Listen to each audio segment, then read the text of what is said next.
What's up mga kasang? So ayun, nandito ako ngayon sa sa farm.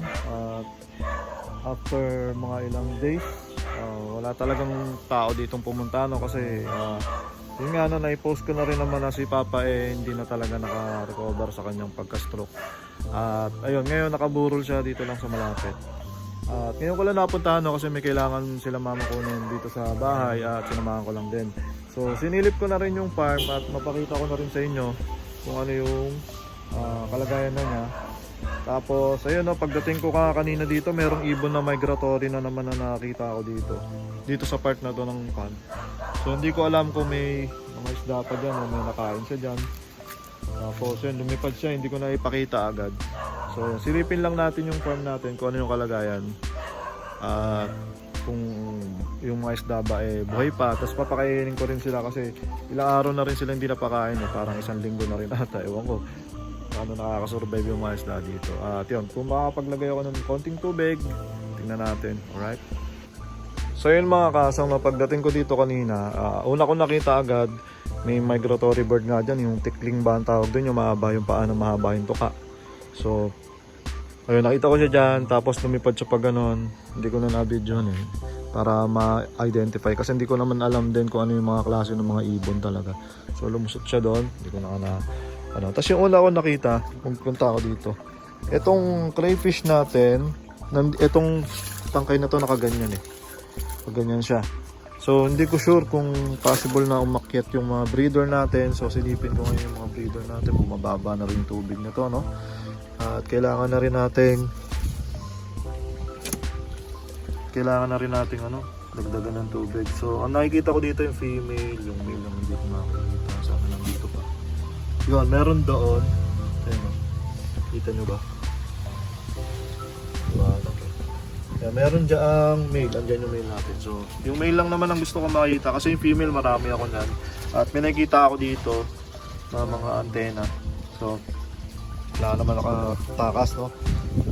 At yun nga, ang problema ko dyan yung male kasi isa lang yun, isang male lang yun. Tapos dito may mga crayfish pa na iwan dito si Papa. Grow out, lumaki na nga yung mga grow out. So hindi nakikita ba ako at yun nga, ko lang sa mga hindi familiar, itong crayfish kasi ito talaga yung gustong alagaan ni Papa nun. So ito talaga yung kanya na pinabaya ko na siya kung paramihin niya. Actually ito yung breeder namin, mga 2 years old na yan. Tapos dito niya pinaparami. Maraming craylings dito. Yan, nilalagay niya dito yung mga craylings. Ayoko lang magbasa ng kamay. So pagbalik natin, lilinisan natin yan. Ano yun? May gumagalaw dun. Parang may bubuli pa yatang na trap dun. Bubuli ba yan? Anong lizard dyan? May na-trap na bubuli hindi siya makalabas. Tapos yun, yun, sasakyan nga ni Papa, sa akin din ito yung mga pinagkakabalan talaga ni Papa nung nag-retire siya. Yan, bumili siya ng coaching project, tapos yun yung pinakalikot niya tapos yung motor niya. Tapos ito nga mga isda. So napabayaan na talaga simula nung yung huling pumunta ako dito, wala na talagang dito kasi dire-diretso na yung nangyari. Yun, nagre-recover siya, hindi stable, na ICU, hanggang sa dire-diretso na. Ayun, sinubukan ko lang din na sumilip at nagkaroon nga ako ng chance dahil pupunta dito si Mama at kailangan kumuha ng gamit. Sabi ko, sisilip na rin ako sa mga isda natin doon at kung ano yung mga nangyari na dito kasi sayang din naman. So yung nilipat natin yung mga nandito pa rin naman yung mga molly. Yan, medyo madumi lang.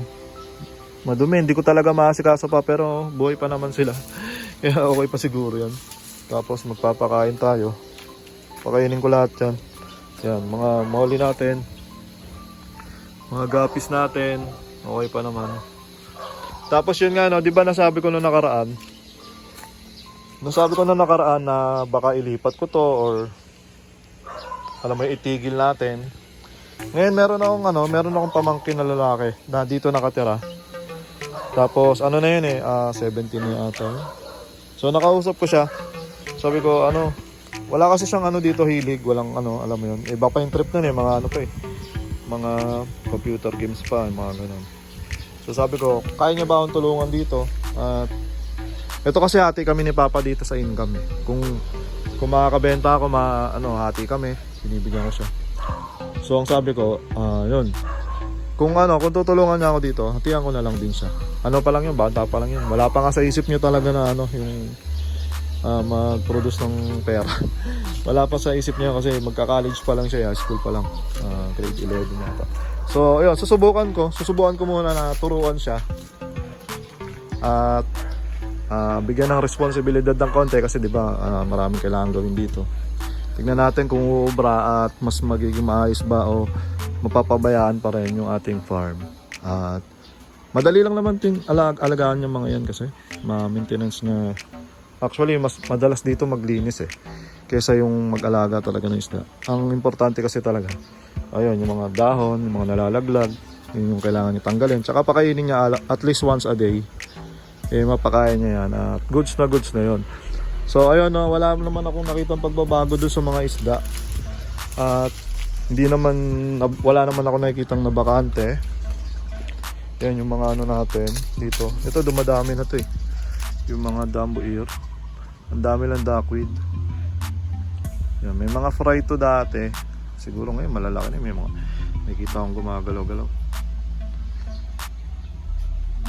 Ito. Mano ko na lang lagyan to ng tubig. Yung crayfish natin. Tumigil yung pump hindi ko alam kung bakit kung nahugot ba yung saksakan or mababa yung tubig. Baka stock up na siya. Sana hindi nasira yung pump, no? Dagdagan muna natin tapos try natin isaksak yung pump na maayos. Hindi naman talaga sobrang baba ng tubig niya. Nung nakaraan nilagyan ko rin to ng tubig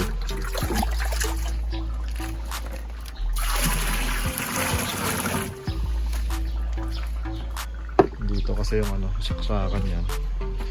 Ito yun Tingnan mo ba tayo mandar?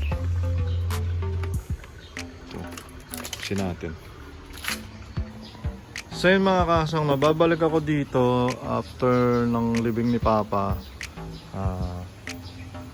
Hindi ko alam kung kailan. At yun nga, ang plano is magstay pa rin dito yung farm natin pero mag-iiba na yung magbabantay.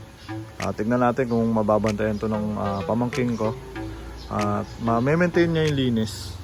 Kasi nag-aaral pa yun kaya hindi ko alam Ang schedule niya kasi hindi naman daw full day. May mga araw na maaga siya nauwi. So okay lang naman daw. At yun, papakilala ko rin sila dun sa inyo.